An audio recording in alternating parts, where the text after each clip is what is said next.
There's no better relationship in the Walking Dead universe than that of Daryl and Carol. The characters had such great chemistry on the original The Walking Dead that it was a no-brainer to give them their own spin-off. The problem so far, however, is that The Walking Dead Daryl Dixon likes to split them up. Such was the case for the last episode, Limbo, with Daryl out helping a group of lepers by himself, while Carol gets herself more involved in the drama back at Solz del Amar. In Season 3's penultimate episode, Controbando, it's more of the same. Now Daryl and Paz are out to rescue Justina and Elena from Alcazar, while Carol is protecting Roberto while falling in love with his father, Antonio. Carol is falling for Antonio in The Walking Dead Daryl Dixon, Season 3, Episode 6. The episode begins with Daryl on the road when a car approaches. He raises his gun only to be met by Paz, who wants to go to Barcelona with him. "Let's go," he tells her before he hops back on his ride. In the next scene, the new friends are out on the outskirts of the ruined city,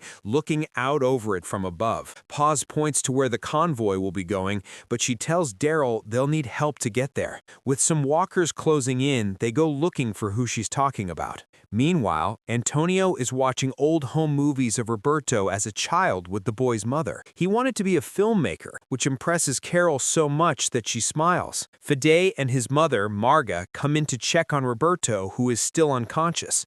A glance at the TV and Antonio's late wife stops the mayor in his tracks. Having checked up on the young man, Fede goes to see one of his guards, who has found out what happened to the missing El Alcazar guards. He points them out, living as the undead in their cage full of walkers. No one has been on the boat for days, which tells Fede that Carol is lying and Daryl is up to something. In the most awkward moment of the series, Carol accidentally walks in on a naked Antonio showering outside. She's so nervous that it's easy to tell she likes this man. Carol meets up with Valentina, who teaches her more about sailing. She can't stop herself from looking over Antonio, now fully dressed and working on the boat. "Did you?" the horny Valentina asks, with a sly smile and a teasing laugh. The former cruise ship captain gives her a book on how to speak Spanish, too. She thinks Carol needs to find sex and love. Carol's not the only one being told to find love. Fede's mother is giving him grief about meeting someone, and she remembers how he used to be so into a woman years ago. Was it Antonio's wife? That question is answered when he later pulls out a picture of her from his desk and touches her face with pained longing on his own. Daryl and Paz find friends to help in The Walking Dead Daryl Dixon Season 3, Episode 6.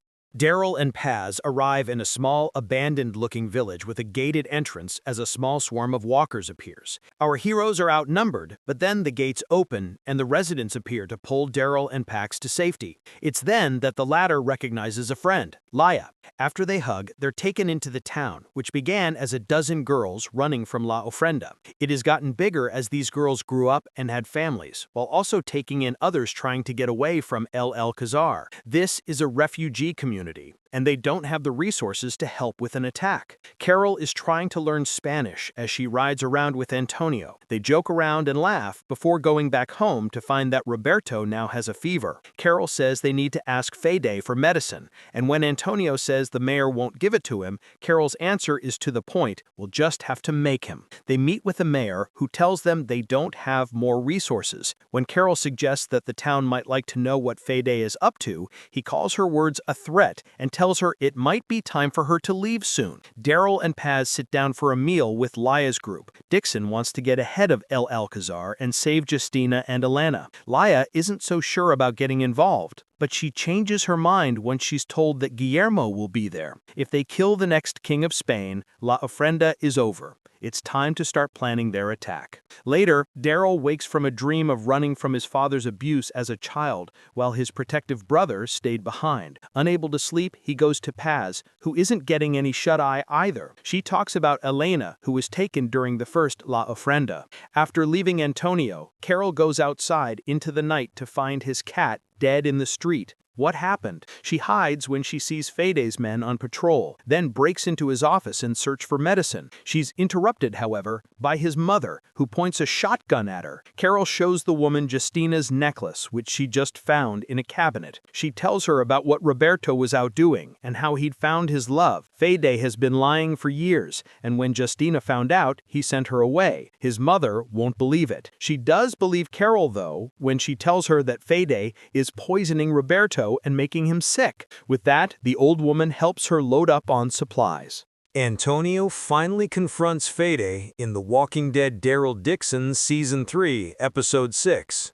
The next morning, Roberto is weak but feeling a little bit better. Carol insists that they need to go to the lighthouse ASAP before Fede figures out what's happening. Antonio won't do it, so she insists on knowing why he has such power over him. He shows her a film of a documentary he was making about Spanish terrorists. His wife wanted nothing to do with it, but he made her help. It was then that she was killed in a bombing. Fede was going to tell Roberto, who could never tell him the truth. The mayor held it over him, and Antonio has had to live with the grief and lie ever since. He won't have to carry the ladder anymore, because Roberto walks in the door and cries as he sees and hears all. El Alcazar rides through a city with Guillermo and Elena in one car and Justina behind bars. As they approach a gate, they are stopped by masked soldiers. It's Laya's group who begin their attack. El Alcazar's men are taken out as Daryl struggles to unlock the cage that holds Justina and her friend. Paz sees Guillermo and Elena ducking down in one vehicle, but she can't do anything about it at the moment. Laya has a plan. She's going to shoot a grenade launcher right at it,